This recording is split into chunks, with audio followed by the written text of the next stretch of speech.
Welcome to Rooted Agritourism. I'm Dr. Liz Fiedler Mergen, owner of Sunny Mary Meadow, a U-Pick flower farm, wedding florist, and event venue in central Minnesota. Our mission is to serve anyone rooted in agritourism, value-added agriculture, and rural entrepreneurship. The people turning ideas and raw products into thriving businesses and experiences. Let's dig in. Hello and welcome back to the Rooted Agritourism podcast. I'm your host, Dr. Liz Fiedler Mergen. Today, I'm going to talk about lessons learned from my first year with a heated high tunnel in Zone 4B in Minnesota. And I just want to set a little preface. I am a technically sixth year flower farmer, but the first couple years I would say were big garden is how I'm going to describe it. And then so technically about 4 years of actual flower farming. And not that I didn't learn a lot of lessons with having a business and selling flowers those first few years, but I really dove deep into now it's a farm around 2022. So to preface it, at the end of 2022, I got my first high tunnel. It was 16 by 50. And then I added a second one a year later. And those I paid for with cash. They came from Farmer's Friend, and I call them starter high tunnels. They probably added one zone. They allowed me to grow ranunculus, which is huge because then you could have frost cloth on the inside, but it's a lot of work. It's a lot of work raising and lowering the sides by hand. It's a lot of work covering with frost cloth, sometimes low tunnels, and really just hoping things work out. A lot of flowers I wouldn't trust to plant in there in March because we do get down to the teens oftentimes. And so, or low teens or even single digits still in March in Zone 4B. So I would not trust even cool hardy annuals in there. So about a year and a half ago, I found out I got an NRCS grant and I was able to put up a much bigger high tunnel, and I decided to add heaters. So what this means is I would say it probably adds 2 to 3 zones now. I could heat it year round. I could have the heaters on to where it kicks on if it gets below 40 degrees. But financially, I just don't think that makes sense. So I am going to be the person that turns the heaters on in February. And then from February on, the temperature is roughly consistently 40 to 70.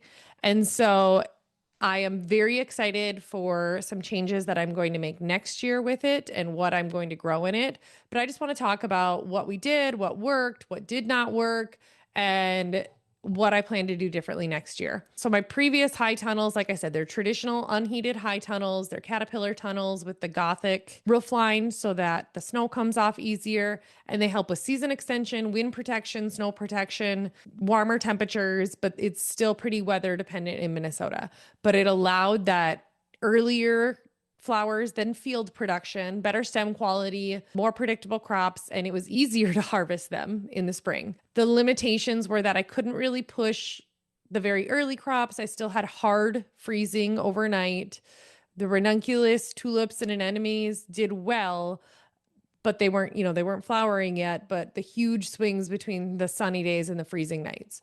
So the unheated high tunnels, they help buffer the weather, but the heated high tunnels helped control the weather. And that's a different kind of management. So the NRCS grant that I got for mine, and I'm not gatekeeping, I'm opening up about it. We got a grant for $25,001.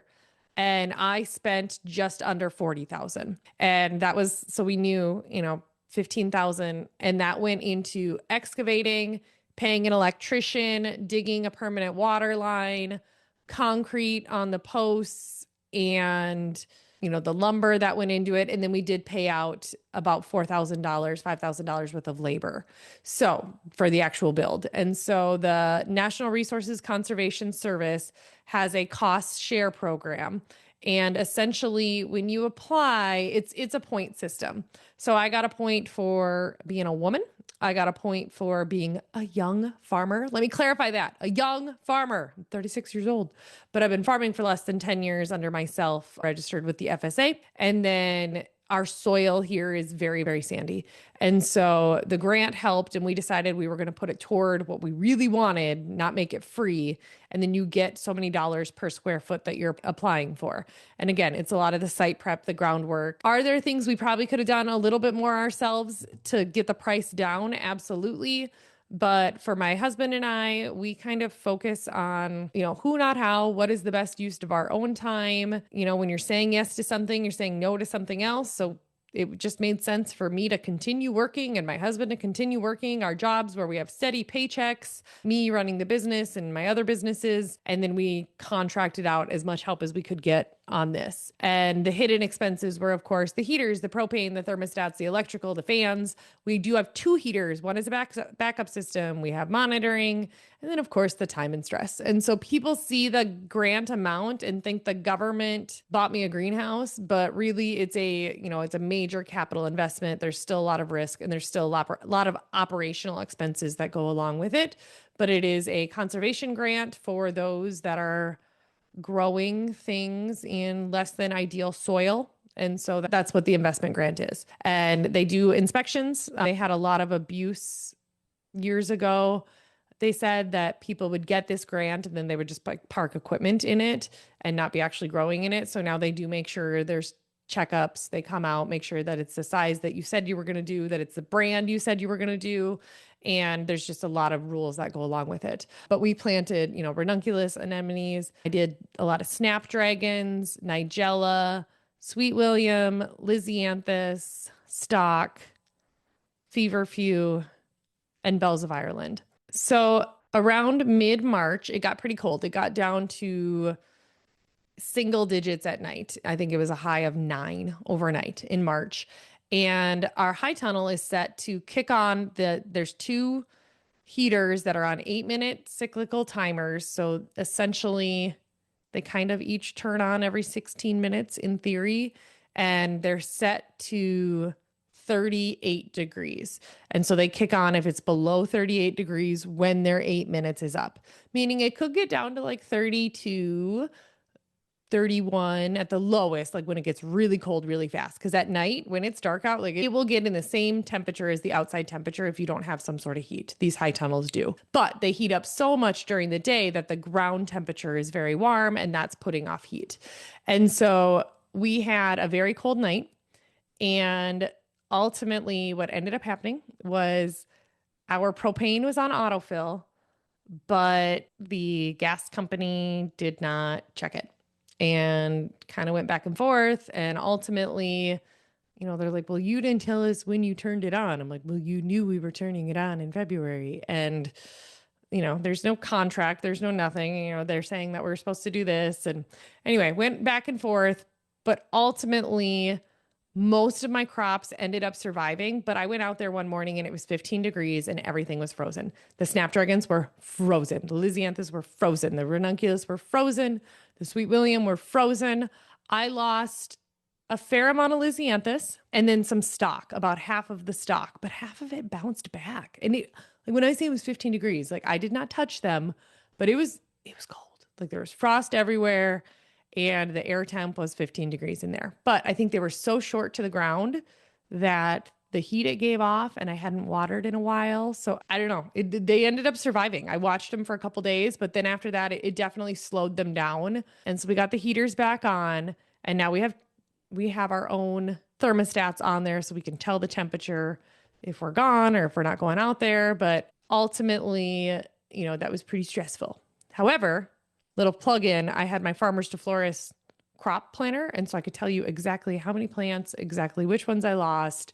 And, we're still working that out with the company. But ultimately, I have decided that next year, I am going to fall plant pretty much everything that survived well.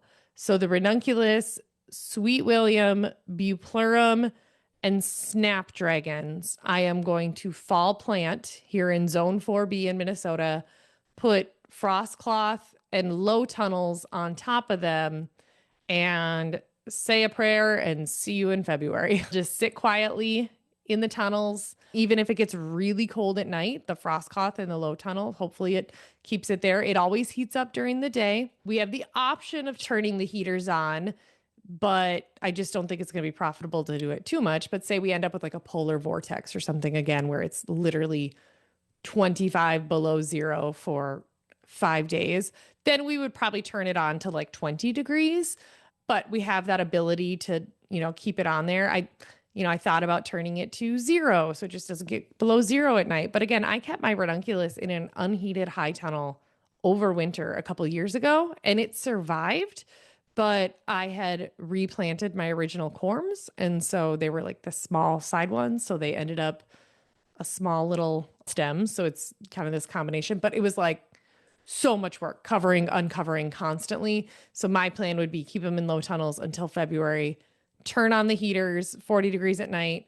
And then at that same time, plant more snapdragons, Lysianthus, those things in there and, keep the temps up. But then, so I can go forward with that. So ultimately, keep in mind, high tunnels are incredible. I am going to have so many flowers in June. I really want to have flowers in May though. I've had ranunculus for almost a week and I've probably harvested 1,000 stems already, which is amazing, but I would like them closer to Mother's Day. So if I can overwinter them, my plan would be to overwinter maybe, I'm thinking about how many I can fit in a row, maybe 2,500 plant this fall. And then another 2,500 plant in the spring, early February, like I did, and then just continue those successions. And then I would plant some in my unheated high tunnel. So next year I want to plant about 8,000 ranunculus, which seems crazy, but I use so many of them for bud vases and flowers, and everyone goes nuts over them.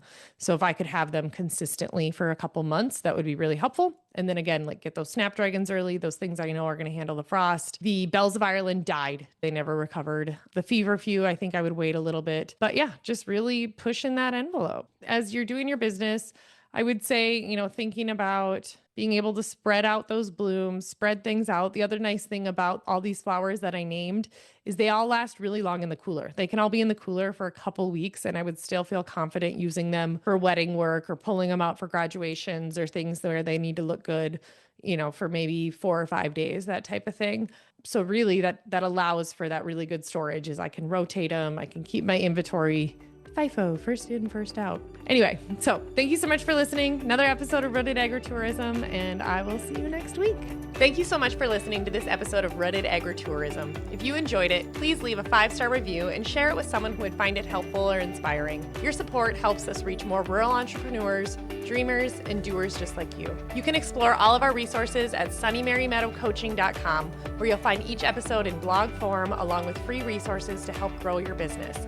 You'll also find info on upcoming on-farm and virtual workshops, classes, and courses. Be sure to check out our monthly membership, Foundations of Peddling Perishable Products, where you'll get access to a full library of our original course content, plus ongoing support through monthly virtual meetups with others in the industry. Just click the link in the show notes or our bio to learn more. We'd love to have you join us. Until next time, keep growing with purpose and stay rooted.